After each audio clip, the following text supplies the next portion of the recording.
Hello, welcome to Miniature Magic. In today's video, I will be basing and painting this Branchwych. I will be painting it in a birch theme as I have done with the rest of my Sylvaneth models. So without further ado, let's get right into the basing. The main feature is some river rocks that appear floating that the Branchwych will be standing on. I'll be making this effect using Icerboard for the river rocks, which I will be cutting in a round shape and then sanding, and then bent copper wire which will look like magical strands. This will then give a narrative effect of the Branchwych making the rocks float. I'll be making some variation on the base using some toilet paper, wood glue and water. Here I am using some super glue to permanently attach the river rocks to the wire. And here I am just sealing the rocks so that they don't melt in spray paint. Here I am making a tree to stand next to the river rocks. I will be using my usual method of bending the wire together and then cutting the loose ends and spraying it apart so that it makes the illusion of branches and roots. I will also be attaching some palm leaves to that tree. Here I am putting some wood glue so that I can attach some dirt to add some more texture, and that will be the base done. Okay, so now that I'm done with basing this Branchwych, I'll give it a quick coat of white primer and then I'll get to painting it in my birch theme. Let's get straight into it. So to start off, I am using some very watered down blue paint, and this will just go into all of the recesses and make the white more interesting so that it's not just a plain old white birch miniature. Here I am base coating all of the parts that will be glowing with some watered down red, which will also just seep into the recesses. To the Guildworm, I will be adding some extra dry brushing just so that it isn't the same red as everything else. And here I am just base coating all of the green and brown areas. These are a bit smaller, but I still need to base coat them. Here you can see me adding some shading work to the Guildworm. Now I'm working on the non-metallic metal for the green scythe.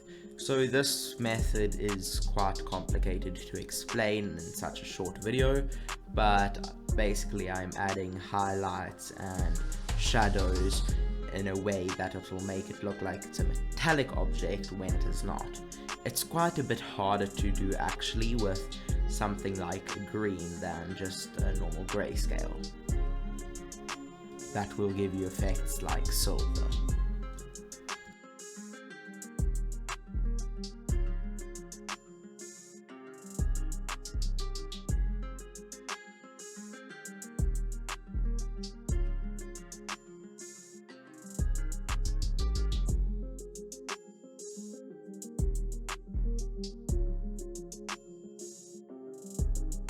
So now what I am doing is just adding yellow to all the places that need yellow, so that is the glowing effects and the leaves.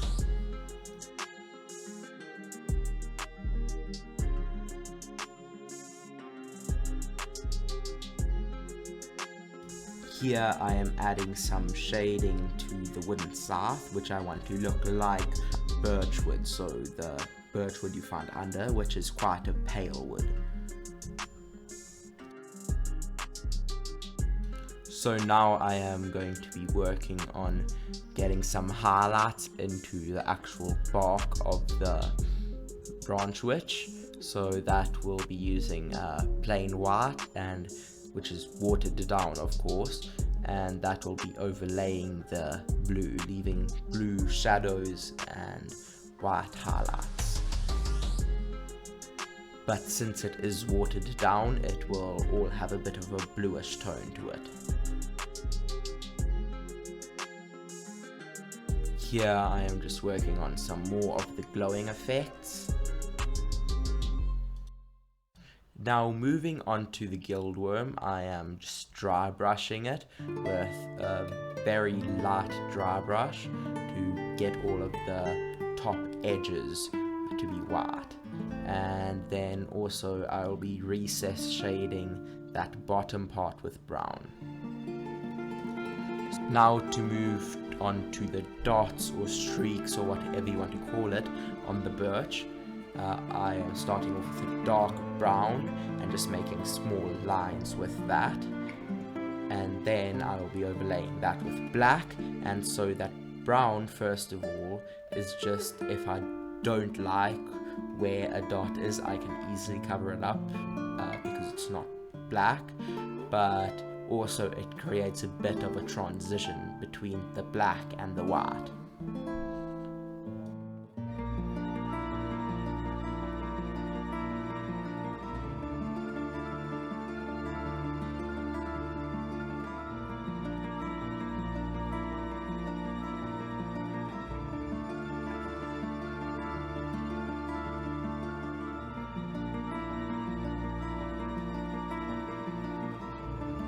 So now that the miniature is done, I will be moving on to the base. I will be using watered down brown for the tree trunk and dirt. And then I will be using some green for the leaves. Now I'm going to be using watered down black on the rocks, so that will make it more of a grey because the rocks are originally white.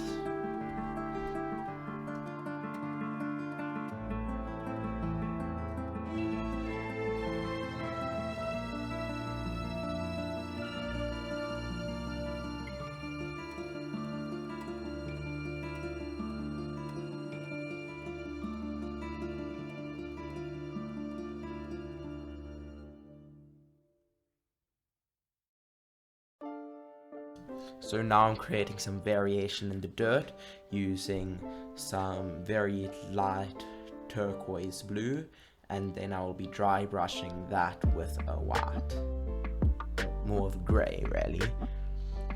Now I am dry brushing the leaves with a yellow to make an easy shading effect, and it looks quite good because it's quite a dry effect and it works on leaves. Here I am painting some of the energy effects to finish the base off. Okay, so now that I'm done with the painting, I'll move on to flocking and static grass. Let's get right into it. So I use normal wood glue or PVA glue to attach my flocking, and so what I usually do with my flocking is I have some bright and then some brown. And so that combination just makes it look more natural, but I tend more towards the bright because it looks better on the Sylvaneth, as they are full of life and all. I also use static grass in the same method as the flocking.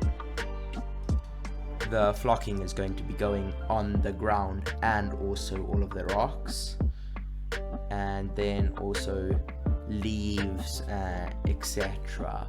on the actual miniature, just to add some more texture to the miniature, not to just make it the smooth plastic. Okay, so now that we're done with the model, let's get straight into the reveals.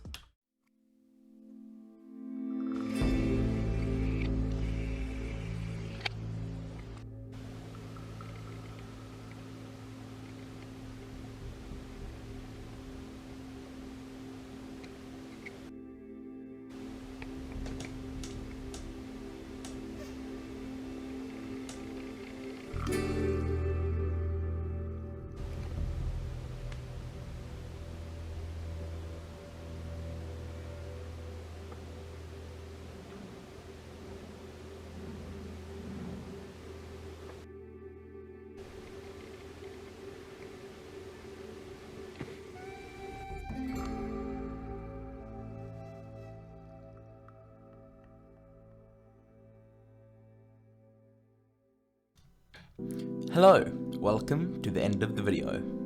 Thank you for making it all the way here, and if you did, you most likely enjoyed the video. so please consider giving it a like and subscribe.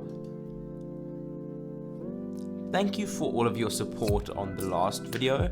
It is currently my best performing video, which I really appreciate. Sorry for the irregular upload schedule, by the way. It's just between exams and tests and projects, I don't get much time to work on the miniatures. Well, at least not as much as I would like to. So, without further ado, I'll see you later. Bye!